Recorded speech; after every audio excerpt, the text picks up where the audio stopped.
On se retrouve une nouvelle fois avec un film français ambitieux et franchement, ça fait plaisir. Vision de Yann Gozlan, on en parle, c'est parti. Depuis la dernière fois, des événements importants dans votre vie personnelle? Personne t'aimera comme moi. Rien qui puisse vous perturber ou stresser.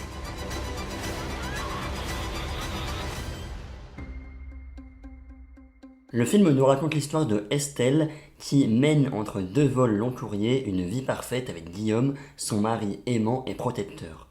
Mais un jour, par hasard, dans un couloir d'aéroport, elle va recroiser la route d'Anna, photographe avec qui elle a eu une aventure passionnée 20 ans plus tôt. Estelle est alors loin d'imaginer que ces retrouvailles vont l'entraîner dans une spirale cauchemardesque et faire basculer sa vie dans l'irrationnel. Vision est donc le nouveau film de Yann Gozlan après son fameux Boîte Noire sorti en 2021 avec Pierre Ninet en rôle titre.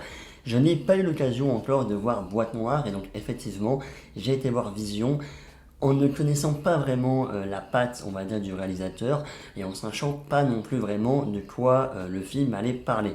Même si effectivement j'avais quand même vu pas mal de fois la bande-annonce en allant voir d'autres films, etc. Bref, le film m'intéressait. Il est sorti donc ce 6 septembre, donc aujourd'hui normalement, si la vidéo sort bien à l'heure, et j'ai eu l'occasion moi de le voir hier, ce 5 septembre, en avant-première. Tout d'abord, au niveau de la direction artistique, j'ai trouvé le film vraiment beau. Oui, au niveau de sa photographie, même au niveau du montage, de la transition et de la manière dont sont filmées certaines choses du quotidien par exemple, effectivement, il y a quelque chose de très soigné, très appliqué. On a des scènes par exemple, on va filmer un mixeur, on va filmer bon oui, des méduses ou même des yeux. Il y a beaucoup de yeux dans cette histoire, dans ce film. Mais la manière dont tout ça s'est filmé, c'est assez soigné, assez appliqué. Et franchement, au niveau de tout ce qui est donc photographie, c'est vraiment super joli. Voilà, les gros zooms sur les yeux, etc. Même certaines scènes, la manière dont c'est filmé rend quand même le tout assez mal à l'aise. C'est un film assez troublant qui va mélanger, même je dirais, plusieurs genres. Voilà, personnellement, on a un côté troublant, mystérieux, assez bizarre à certains moments, même assez malaisant. Bref, je dirais pas horrifique non plus, mais effectivement, certains moments assez de tension. Et donc finalement, tout ça rend le film assez troublant. J'ai été voir le film avec des amis à moi et pour le coup on n'a pas du tout le même avis. J'ai bien plus apprécié ma séance qu'elle, mais dans tous les cas, effectivement, moi j'ai trouvé ce côté mystérieux, ce côté troublant, que ce soit donc au niveau de la réalisation, oui, zoomer sur un mixeur qui mixe un smoothie, ça peut de base pas rendre mal à l'aise, mais pourtant la manière dont c'est filmé, ça rend un peu le truc mal à l'aise, et en plus, voilà, la manière dont les yeux, etc. sont filmés, franchement, au niveau de la réalisation, c'est très beau. Voilà, même au niveau des décors, je trouve, voilà, ça a été filmé dans le sud de la France, et voilà, que ce soit au niveau des maisons, etc. Franchement, c'est très bien. Voilà, niveau direction artistique, très cool. C'est pareil au niveau du son d'ailleurs, voilà, le film veut en fait être une expérience sonore à part entière, et franchement, je l'ai senti. Surtout dans la dernière heure du film, puisque oui, le film dure quand même 2h04, on va y revenir sur la durée, mais effectivement, l'expérience sonore, surtout sur la dernière heure, c'est très cool également. Voilà, quand donc Estelle commence un petit peu effectivement à perdre la tête, parce qu'en fait le but c'est de savoir qu'est-ce qui est vrai, qu'est-ce qui est faux dans toute cette histoire, est-ce que c'est dans la tête d'Estelle, est-ce que c'est vrai, bref, en fait au fur et à mesure du film on va arriver dans cette parano, dans cette folie, à soupçonner un petit peu tout le monde, etc. Moi je me suis beaucoup posé des questions pendant le film, et c'est pour ça que moi je suis rentré dans l'histoire et je suis rentré dans ce scénario qui certes à certains moments peut être assez prévisible, on va y revenir, mais moi je suis rentré dans le jeu et why not en fait, voilà tout simplement, c'était très cool, moi j'ai bien aimé, voilà, j'essaie de me défendre par rapport à mes chers amis qui n'ont pas aimé ce film, mais bref. Dans tous les cas, effectivement, au niveau du travail sonore, on a par exemple une scène où Estelle va mettre ses écouteurs pour écouter donc un message vocal. Et donc du coup, en fait, dès qu'elle met ses écouteurs, le son extérieur va être stoppé, on va dire, voilà, comme un peu un réducteur de bruit. Donc tout le bruit autour va être stoppé, que ce soit pour elle ou même pour nous, forcément dans la salle.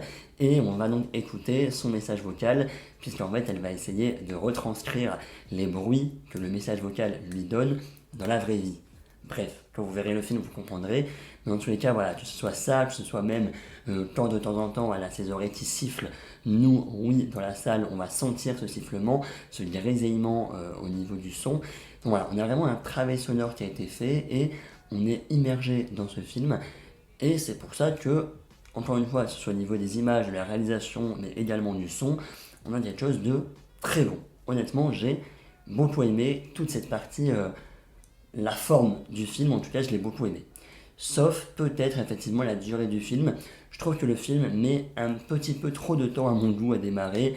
Effectivement, au début, on se pose tellement de questions qu'on se dit what the fuck, dans quoi on est arrivé. Donc voilà, le temps en fait que le film se mette en place. Après, effectivement, dès que Estelle va rencontrer notre chère Anna à l'aéroport, effectivement, les choses vont se mettre en place assez rapidement avec, oui, un climax assez intéressant, effectivement. Voilà, on se demande encore une fois qu'est-ce qui est vrai, qu'est-ce qui n'est pas vrai. Le rythme va s'accélérer, il va se passer des choses.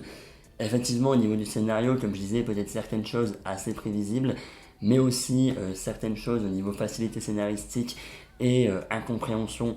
Bon, voilà, à la fin du film, on se dit, bah, pourquoi il y a cette scène-là finalement dans le film. On se pose même encore des questions à la fin du film, alors que normalement, tout la fin et tout le climax est censé résoudre nos réponses à nos questions. Effectivement, là, je me pose encore des questions, il y a des choses qui sont encore une fois assez mis en suspens malgré tout à la fin. Bon, il n'y aura pas de vision 2 en tout cas, je pense, parce que la plupart des questions ont été résolues. Certains plot twists sont assez prévisibles. En tout cas, bon, le plot twist final, effectivement, bon, au fur et à mesure du film, je me demandais, et si par hasard. Et finalement, à la fin, c'était le cas, et donc j'étais un petit peu déçu d'avoir deviné la fin avant la vraie fin, finalement. Au niveau du casting, on retrouve Diane Kruger et Mathieu Kassovitz, donc dans le rôle de Estelle et de Guillaume le mari. Je trouve que tout le monde joue assez bien, voilà, je trouve, même si au niveau des personnages, on n'a pas non plus une évolution des personnages. Ça, effectivement, c'est une critique d'une de mes amies a dit à la fin du film, et effectivement, je peux le concevoir, on n'a pas non plus une évolution du caractère, etc., et donc les personnages sont, même si les acteurs jouent bien, on a des personnages assez transparents finalement. Voilà, il y a Estelle qui commence à être dans sa parano, qui donc va jouer dans l'irrationnel et ne pas savoir sur quel pied danser, réduire un petit peu la durée du film parce qu'il y avait certaines scènes assez répétitives, on tournait un petit peu en rond à certains moments et on se disait allez là, il faut y aller, hein, personnellement. Par contre, encore une fois, au niveau direction artistique, j'y reviens, mais même au niveau des lumières, il y a des beaux reflets de temps en temps dans la maison. Certains lieux, par exemple, tout ce qui est la salle de bain ou d'autres scènes, qui rend la chose assez mystérieuse et assez flippante même, je dirais. Toute la séquence à Tokyo, j'en dis pas plus, en boîte de nuit, juste super cool au niveau du son et au niveau de la lumière. Attention aux épileptiques. Mais bref, on est vraiment en fait, je pense que c'est une expérience sonore, une expérience visuelle à vivre, même si au niveau du scénario, on est quelquefois dans, voilà, c'est peut-être des petits détails entre guillemets, mais on se pose encore des questions par-ci par-là, il y a peut-être un scénario qui tire un peu trop sur la longueur, oui, peut-être qu'il y a des choses assez répétitives, il y a des choses niveau facilité scénaristique où tu souffles un petit peu, oui, certes, d'accord. Des personnages assez transparents, malgré le fait que les acteurs jouent bien, on a des personnages assez transparents où tu souffles un petit peu pour telle ou telle décision que le personnage va prendre. Oui, ok, au niveau du scénario, même si on essaye d'avoir une expérience et quelque chose d'assez mystérieux et troublant, ok, au niveau du scénario, on n'est pas non plus ça casse pas trois pattes à un canard, quoi. Voilà, personnellement, c'est un peu le scénario que tu peux retrouver certaines fois sur TF1, etc. Voilà, au niveau du scénario, surtout quand tu finis le film, finalement, tu te dis, ouais, bon, t'as un peu ce sentiment, tout ça pour ça, au niveau du scénario, je répète.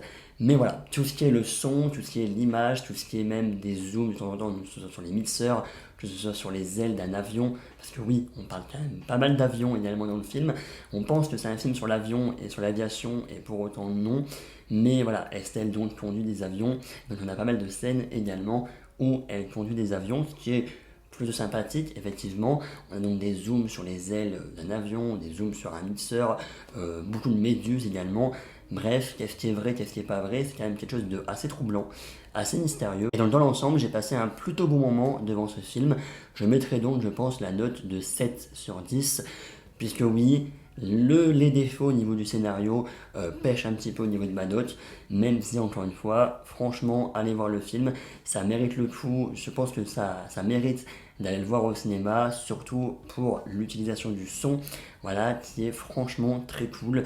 Et je pense que le voir sur sa télé, effectivement, ça va peut-être gâcher un peu ton expérience au niveau du son. Voilà, surtout par rapport à ça, au niveau de l'image également, mais voilà, surtout le cinéma c'est surtout pour le son, et l'image c'est plus un plus, entre guillemets, qu'on va le voir en salle. Voilà, et au niveau du scénario, franchement, mystérieux, etc. Au fur et à mesure, oui c'est mystérieux, finalement la résolution finale et le climax fait que, effectivement, en fait, c'est un peu du vu et du déjà vu, sans spoiler évidemment, mais on passe un bon moment et je pense que c'est le principal. Ce sera pas un film de l'année, j'irai voir en tout cas Boîte Noire, enfin je regarderai Boîte Noire dans pas longtemps je pense. Bref, merci à tous d'avoir suivi cette vidéo, j'espère qu'elle vous aura plu, n'hésitez pas à vous abonner, liker et partager. Effectivement c'est la rentrée, je suis de retour dans ce décor d'appartement étudiant.